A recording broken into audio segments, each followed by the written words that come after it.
Hello, and welcome to The Worst Things. Today's story is Bloody Mary is a Bitch, written by P.F. McGrail and read by Arthur Cresswell. I was 14 when my best friend went away. David told me at a sleepover one night. So, he fidgeted. My mom got a new job. It's in California. He didn't look up.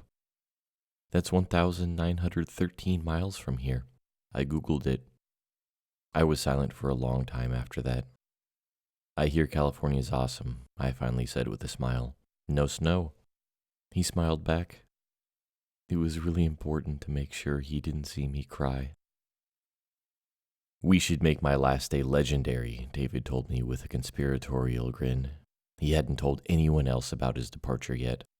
He was leaving in the middle of February, so people were going to notice that he was gone. What if everyone thought that Bloody Mary took me away?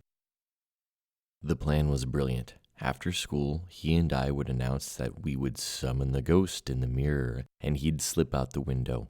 It was a short reach down to the second-floor balcony, and he would climb onto it, sneak down the stairs, and walk home.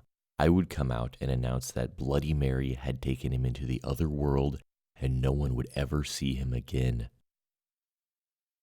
There were at least 24 people who gathered around the bathroom that Friday after class. No one had attempted to summon the ghost since Jimmy Fisher tried in the 5th grade, then went home early because he peed in his pants.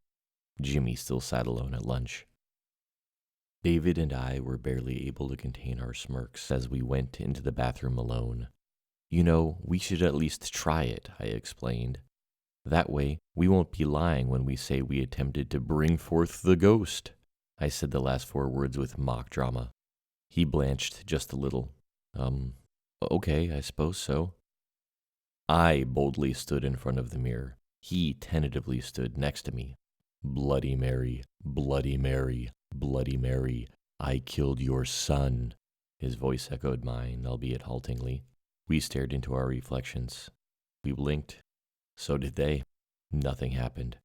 We both let out a sigh of relief. I'd better get out of here, David offered. It's time. A hitch of sadness rose in my throat. Yeah, was all I could say. He put one leg up on the sink and the other out the open window before offering me a last goodbye. See ya, he said with a smile. He looked down and shifted his weight in order to position himself for the window escape. He was halfway out when I decided that I couldn't resist. Boo! I shouted at him as I jumped forward. His eyes shot up immediately and betrayed a moment of terror. Honestly, I hadn't meant to make him slip. David fell through the window and out of sight before I could react. Oh great, I thought. Now we'll have to deal with a twisted ankle. This will ruin the whole prank. I walked over to the window and peeked my head through. David's head was impaled, sideways, on a metal pole that had once been part of a chain-link fence. He must have fallen 15 feet.